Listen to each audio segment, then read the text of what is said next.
welcome back. What a great Tuesday it is. Fairly mild day. The polar vortex is parked on the other side of the planet. We'll talk about that someday soon. My next guest is Michele Byington, U.S. Law Shield Program attorney who's been with us before. Michele, welcome back. Thank you.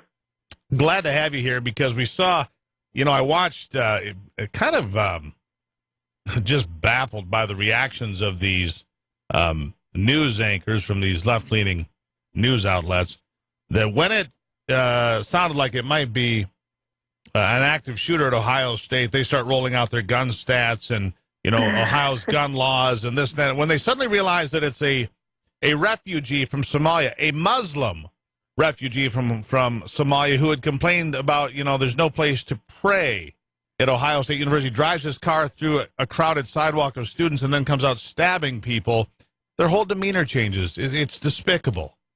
It's really amazing how quickly they jump to this anti-rhetoric when it comes to guns, and then the switch just had to flip on them. So it was kind of funny to sit back and watch with your reasonable mind and go, well, this is why I don't watch this channel. Exactly, but it's stunning. Anyhow, U.S. Law Shield is a program you guys have that teaches people what to do if you encounter an active shooter or an active threat. Let's talk about that a little bit. If you find yourself in a situation, let's say it's an active shooter to begin with, the Ohio State University sent out run, hide, fight. Is that about right, or do you think that's off a little bit? No, I think that is perfect. I think Ohio State, their training really showed here because the run, hide, fight tweet is exactly what we teach members of U.S. Law Shield to do if they are posed in one of these threats. It actually is endorsed also by the Department of Homeland Security.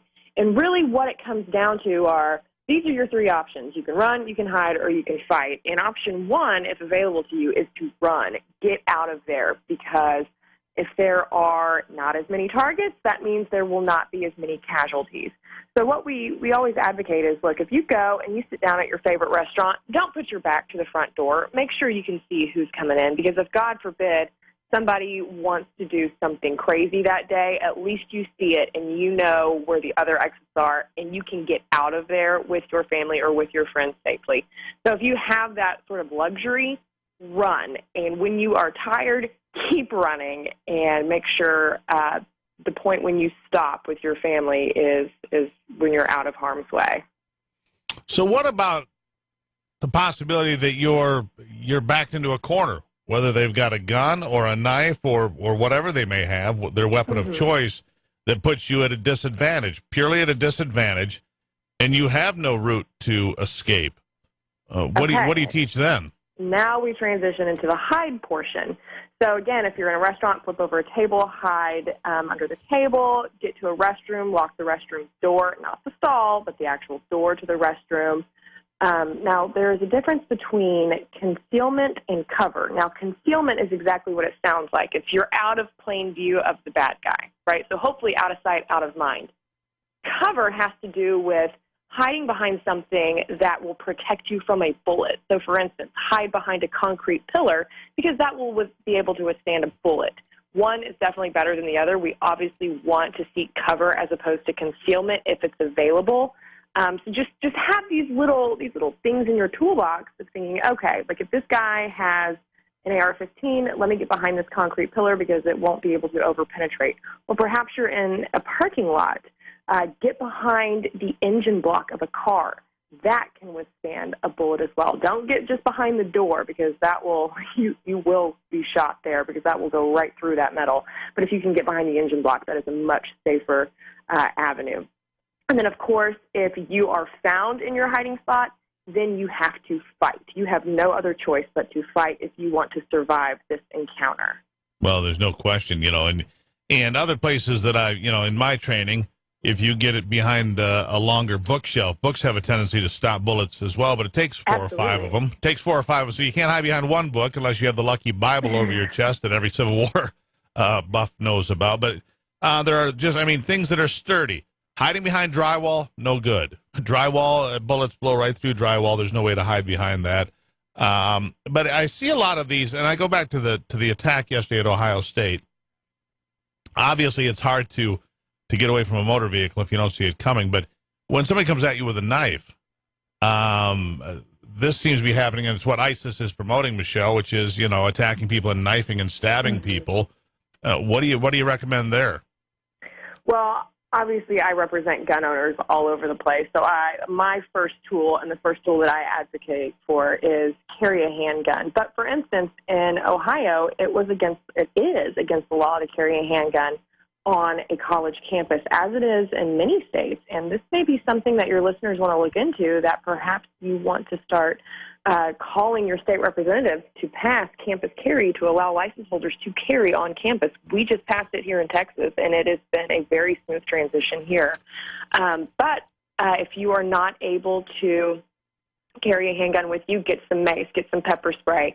With these sorts of attacks, there have been many, many studies done that if there is any pressure from the would-be victim, many times the perpetrator will either turn the weapon on themselves or they'll go try to find someone else who's an easier victim.